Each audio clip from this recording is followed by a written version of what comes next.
Hello again. This is Pedro Soto welcoming our listeners to another episode of Westbury Analytics Talk Radio. Now, today, our guest is Karen Ferris, author, speaker, facilitator, educator, coach, and mentor. She powers people to embrace constant change with pragmatism and builds herself as an organizational change and service management rebel with a cause. Before we dive into our topic today, I want to welcome Karen and ask her to tell us a little bit more about herself. Karen, welcome. Thank you. It's a pleasure to be here, Pedro. Thank you for asking me. Yes, so as you said, I do claim to be an organizational change management rebel with a cause. And I bestowed myself that title basically because I like to push the boundaries of the industry. I like to challenge our ways of thinking and get people to think differently and challenge the status quo. So my background primarily was IT service management for many years.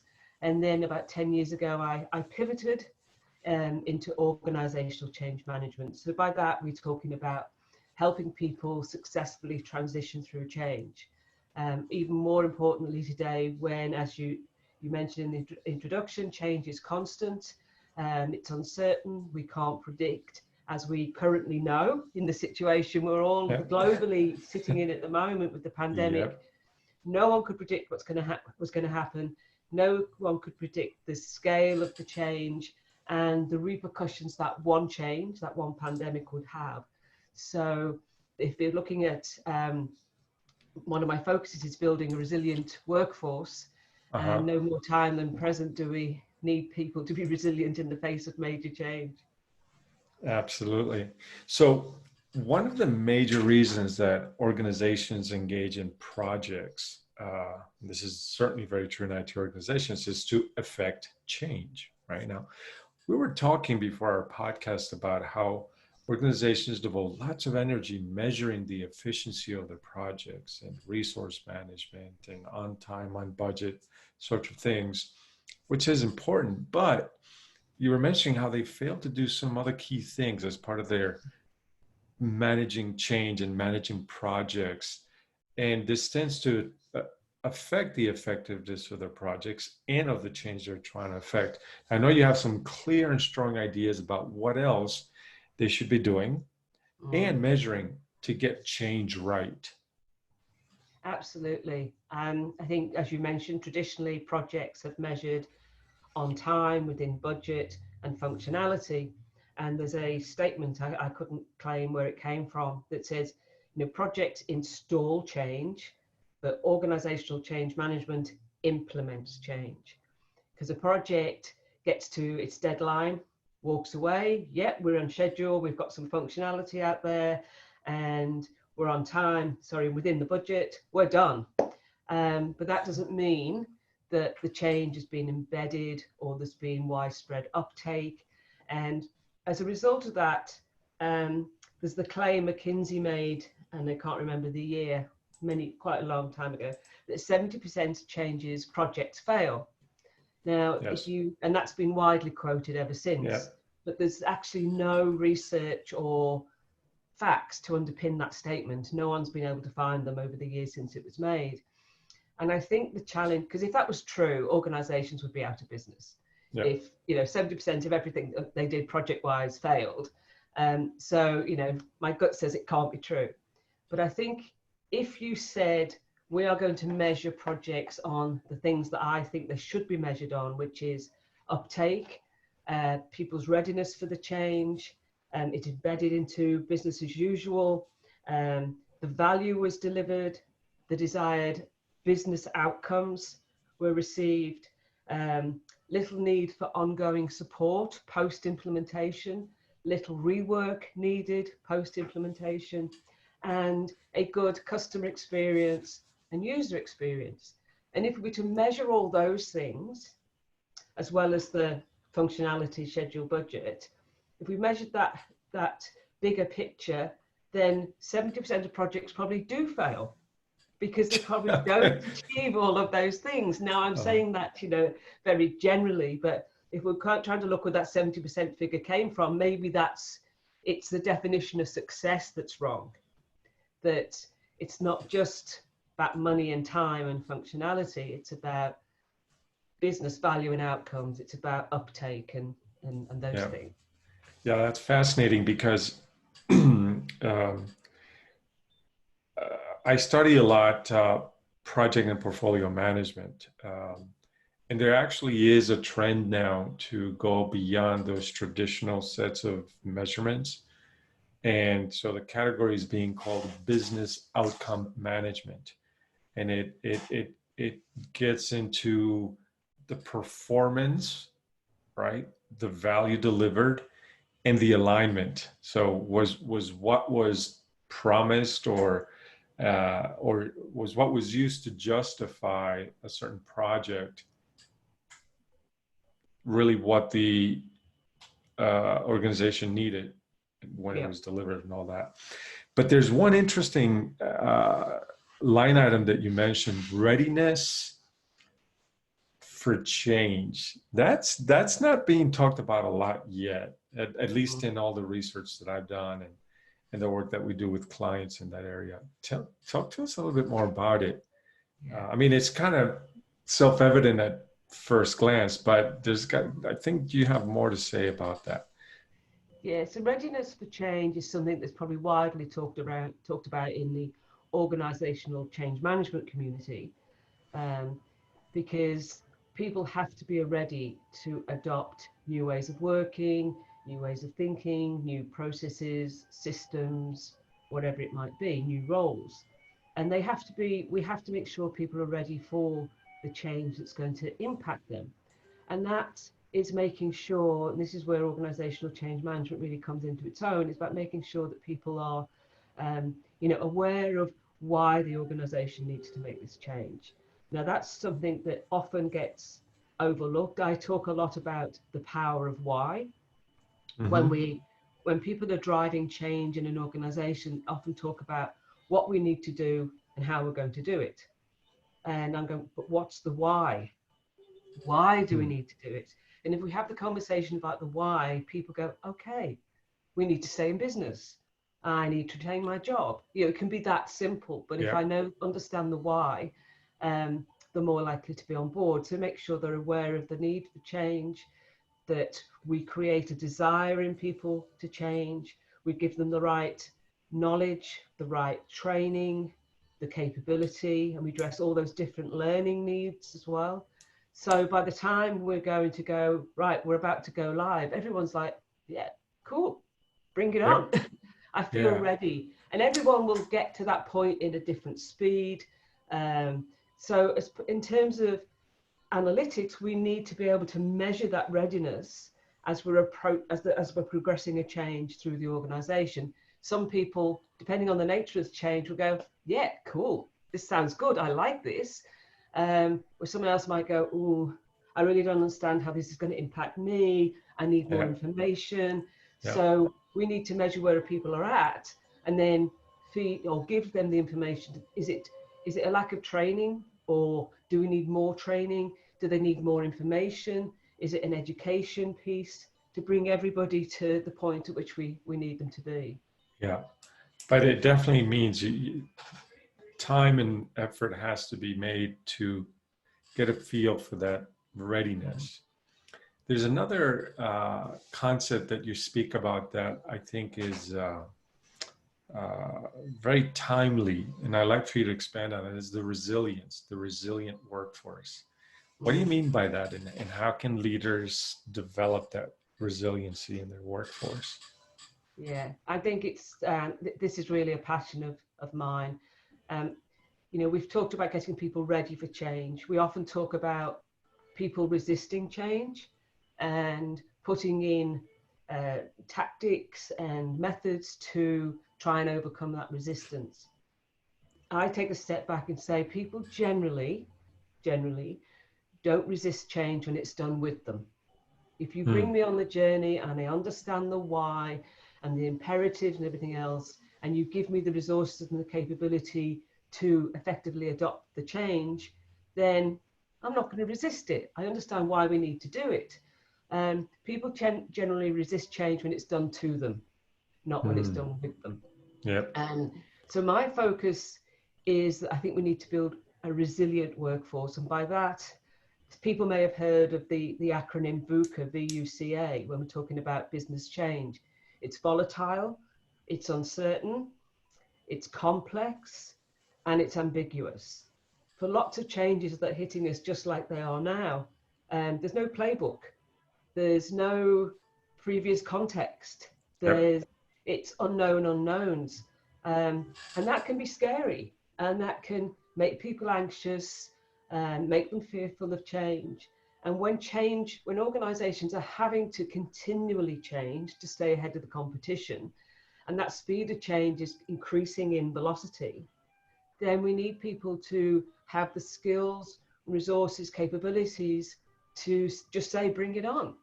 Because we don't have, and I think we talked previously about, and I hope I'm not digressing too much, but we No, talked no. previously about the model that most change management approaches, frameworks are built on. And the majority of them are built on the premise that an American-German psychologist back in 1947 said you could do change in 3 steps. Right. You unfreeze the status quo, you make the change, and then you refreeze that change into the organization. And then you have some stability. Uh-huh. And then you start again. Now, there was some research done, and I have the names here if anyone wants to look it up. Stephen Cummings from New Zealand, Todd Bridgman, New Zealand, and Kenneth Brown from the USA did some research in 2016 and proved that Kurt Lewin, the psychologist we're talking about, never ever said you could do change in 3 steps. Huh. Never said unfreeze, change, refreeze. He was far too clever to have ever said something so simple. And when you look at the rest of the work that he did in his writings, you go, it doesn't make any sense. So their research is, they say that he never ever said that. But unfortunately, every framework become the foundation for every change framework around, or most of them. So one of the things I've written about in a white paper in the past was, change is broken.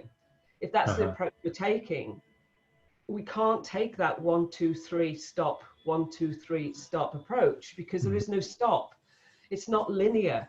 Change is cyclic, it's spinning, and the spin's getting faster. So how do we stop people getting change fatigue, getting burnout, the stress, the anxiety? And we do that by building resilience in the workforce. So there's 2 ways I think we need to do that. One is give our workforce the capability, the skills, and the resources to pull upon to be resilient, because resilience can be learned. And there may be a time when I need to increase my self-belief. There may be a time when I need to look at my emotional intelligence. There might be a time when I need to do more collaboration, whatever it's the context I'm in. So we give all people all of those tools and resources. But then on the other side of the coin, leaders have a responsibility to make sure that they have resilient teams. So one of the things I do is educate through workshops and coaching leaders to spot, how do you spot low resilience? What does it look like when someone's gone from being, resilient in the face of constant change and then not so much? And there are some early signs, and leaders need to intervene as soon as possible. And I think a lot of leaders today are reluctant, not because of ill will, but if I said to you, Pedro, are you okay? And you say, no, Karen, I'm not. What do I say? Oh, Yeah. Where, I've not been equipped to say, okay, let's go and have a talk. And understanding that I, as the leader, do not need to be a doctor or a psychiatrist or a psychologist. I just need to be there to support the person in my team who is struggling at this moment in time, and help them find the right solution, which could be seeing a medical professional, seeing a counsellor. They might just need increased support, a buddy, or whatever it might be. And creating an environment in which resilience can thrive through things like psychological safety and leading with compassion and lots of other things that I've got 2 books about to be released. So Unleash the Resiliator for individuals and Yeah. the one handbook for leaders, which cover those 2 sides of the coin. So, And so there's an interesting angle to this whole concept of resiliency and getting change right, because as you say, it's constant and there's competition around. So there's competition, the environment's changing, and all of that, you have to deal with it. So there's really an imperative for the leadership to get change right, to develop that resiliency, because if they don't, what's likely to happen? Somebody yeah, else will, right? yeah. There is, absolutely. And this is one of the things where another passion of mine is the psychological safety in the workplace, where people are encouraged to speak up, to challenge the status quo, to challenge decisions, to come up with alternatives, to say, you know, I think there's a better way of doing this, to be able to.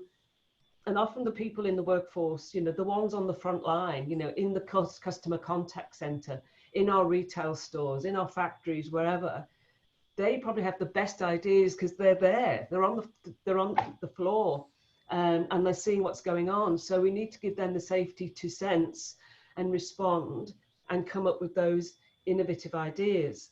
And then on the back of that is the fact that we need to operate in a more agile fashion, but also being prepared to experiment, get it wrong, have setbacks. I hate to use the word failure. It isn't failure. It's a setback. We didn't get the result we wanted, so we try again.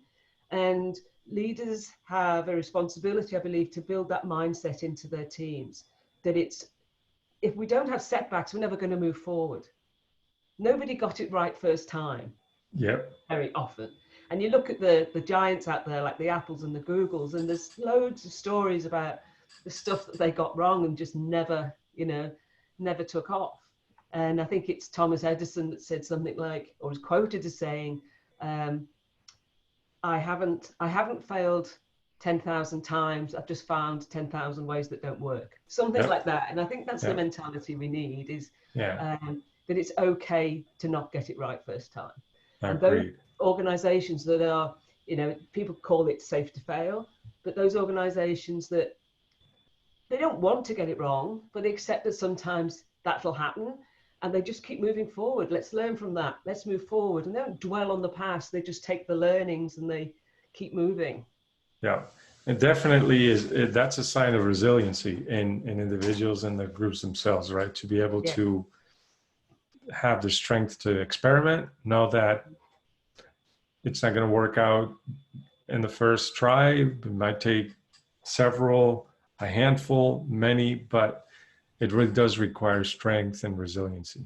Yeah. And you think about just simple things like, as a child riding a bike, I didn't get on first time and take off into the sunset, and I don't think you did either, Pedro. You know, we just kept trying, and we had that optimism that one day we would get it right, and we understood that it was realistic optimism, that it would take a few knocks and falls and wobbles and whatever, but we'd get there, and we did. Yeah. And it's the same mindset that yes, we'll achieve it, but it might take some hard work to get there. You know. Yeah. Excellent. We've touched on some great points, Karen. Thanks. In wrapping it up, I'd love for you to share with our audience about the book you're about to publish, and then how they can get a hold of you, what things, where they can find you. Yeah, thanks. As I mentioned, there's 2 books about to be published. Unleash the Resiliator Within, a handbook for individuals, so that's everybody, including our leadership.